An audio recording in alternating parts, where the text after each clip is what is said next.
सर्वसामान्यांचा बुलंद आवाज, बीजी 24 तास. हे काम नव्हे, जबाबदारी आमची. आदिवासी समाजाच्या अस्तित्वासाठी निर्णायक लढा. रायगडमध्ये मालू निरगुडे यांच्या नेतृत्वाखाली आंदोलन तीव्र. रायगड जिल्ह्याचे आदिवासी जिल्हाध्यक्ष मालू निरगुडे यांच्या नेतृत्वाखाली आदिवासी समाजाच्या हक्कांच्या लढ्याला अधिक तीव्रता आली आहे. महाराष्ट्र शासनाने धनगर समाजाला आदिवासी प्रवर्गात समाविष्ट करण्याचा विचार सुरू केला आहे.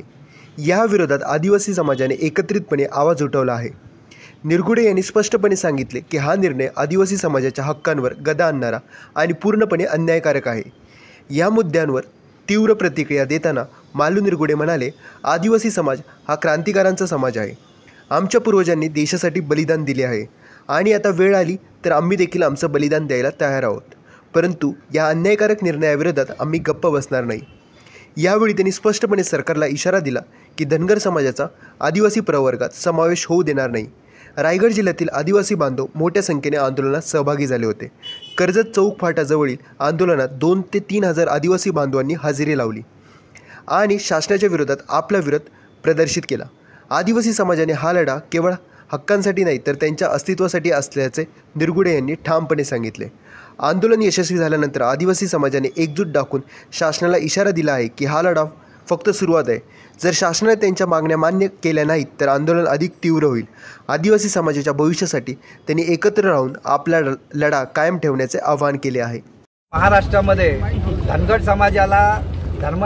समाजाला दिलेलं आरक्षण हे शासनाने कसं गैर आहे, कसं बेकायदेशीर आहे याचा निषेध करण्यासाठी आज पूर्ण महाराष्ट्रातून आज आम्ही इथे या रस्ता रोको आंदोलनात सामील झालेलो आहोत. आज रायगड जिल्ह्याच्या वतीने आज आम्ही इथे आंदोलन करत असताना या पोलिसांनी आम्हाला हे आंदोलन रस्त्यावर करू नये अशी विनंती केली, परंतु त्यांच्या विनंतीचा मान ठेवून आम्ही त्यांना सहकार्य केलेलं आहे. पण यापुढे जर शासनाने आमच्या मागण्या आणि आमचा निषेध हा गांभीर्याने नोंदवून जर याची दखल घेतली नाही तर येणाऱ्या काळामध्ये जे काही परिणाम होतील त्या सर्व परिणामांना शासन जबाबदार असेल. 1993 साली 90 साली ज्या वेळेला NTC मध्ये धनगर समाजाला सामील केलं गेलं त्यावेळेला खऱ्या भटक्या जमातीला 2.5% आरक्षण आहे आणि ह्या धनगर समाजाला 3.5% म्हणजे भटक्या जमातीमध्ये त्यांना आरक्षण देण्यात आलं.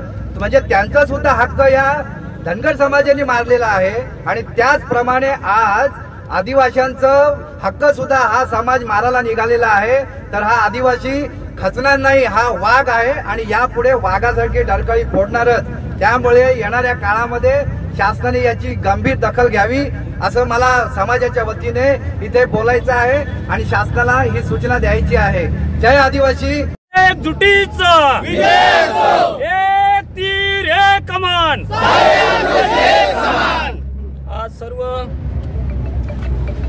महाराष्ट्र राज्याचे आराध्य दैवत राजे छत्रपती शिवाजी महाराज, भारतीय राज्यघटनेचे शिल्पकार विश्वरत्न बाबासाहेब आंबेडकर, तसेच क्रांतीसूर्य धरती आबा बिरसा मुंडा, आदिवासी क्रांतिकारक नाग्या कातकरी, राया ठाकर, राघोजी भांगरे, सर्व क्रांतिकार आणि महापुरुषांना अभिवादन करून आज या ठिकाणी आमच्या खऱ्या अर्थाने न्याय हक्कासाठी आम्ही चौक या ठिकाणी आलेलो आहोत. गेल्या काही दिवसापूर्वी महाराष्ट्र राज्याचे माननीय मुख्यमंत्री एकनाथ शिंदे साहेब यांनी आदिवासी जो काय अन्यायकारक निर्णय घेतलेला आहे त्या निर्णयाचा निषेध करण्यासाठी या ठिकाणी आम्ही आज सर्व आदिवासी एकत्र आलेलो आहोत. धनगर समाज हा जातीमध्ये मोडला जातो आणि आदिवासी समाज हा अनुसूचित जमातीमध्ये मोडला जातो आणि या संदर्भात हायकोर्टाचा निर्णय आहे, सुप्रीम कोर्टाचा निर्णय आहे, शिवाय TRTI सोशल सायन्स ऑफ संस्था आहे. ही संस्था आदिवासींवर संशोधन करणारी आहे. तिचा अहवाल सुद्धा शासनाला सादर झालेला आहे. असं सगळं असताना सुद्धा हे शासन आदिवासींच्या मुळावर का उठलंय हे काय आम्हाला समजत नाही. मागच्या बरेच सरकारच्या काळात आमच्या सवलती धनगरांना काही प्रमाणात देऊ केल्या. एकीकडे राज्याचे उपमुख्यमंत्री अजितदादा पवार पेसा कायदा रद्द व्हावा म्हणून पत्रव्यवहार करतायत आणि आज मुख्यमंत्र्यांनी आमच्या आदिवासी समाजामध्ये धनगरांना आरक्षण देण्याचा जो काही घाट घातलेला आहे तो निश्चितच आमचा आदिवासी समाज देशोधडीला लागणार आहे. आणि या अनुषंगाने आज आम्ही सर्व महाराष्ट्रातून जो आदिवासी समाज एकत्र येऊन आमच्या न्याय हक्कासाठी लढत आहे. परंतु या माध्यमातून आम्ही शासनाला विनंती करतोय, वजा इशारा देतोय, आज हे प्रातिनिधिक स्वरूपाचे आंदोलन आहे. जरी सुद्धा जर शासनाने याच्यावर आदिवासींच्या बाजूने योग्य प्रकारे जर निर्णय घेतला नाही तर इथून पुढे अतिशय उग्र स्वरूपाचे आंदोलन करण्यात जातील. कारण आदिवासी हा क्रांतिकारकाचा अंश आहे, वंश आहे. या देशाला क्रांती घडून आणणारा आदिवासी आहे. त्यामुळे आदिवासींच्या जर वाटेला गेले तर आदिवासी गप्प बसणार नाही. भले मग त्या ठिकाणी आमचं बलिदान घ्याल तर चालेल, कारण आमच्या पूर्वजांनी आमच्या कार्तिकांनी या देशाला बलिदान दिलेलं आहे आणि आमच्या न्याय हक्कासाठी जर आम्हाला तो बलिदान द्यायची वेळ आली तर आम्ही तो 100% तयार आहोत. परंतु शासनाने याच्यावर गांभीर्यपूर्वक विचार करून आदिवासींच्या योग्य प्रकारे न्याय द्यावा एवढी मी विनंती करतो आणि या ठिकाणी थांबतो. जय हिंद, जय महाराष्ट्र, जय आदिवासी.